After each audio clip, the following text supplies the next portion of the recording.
কেন এসেছ? তোমার স্বামীকে ফাঁসি থেকে বাঁচাবার জন্য, নাকি অনেক টাকার প্রয়োজন? এই নাও, ব্ল্যাঙ্ক চেক সই করে দিয়েছি, যত খুশি টাকা তুলে নিও।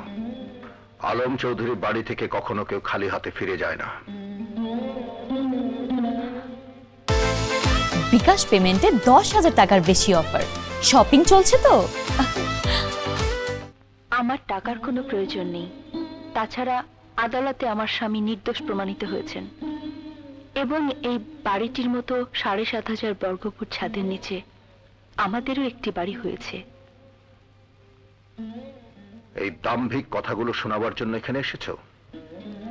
না, সেজন্য আসিনি। আমি জানি দুজনেই আপনারা আগুনে পুড়ছেন।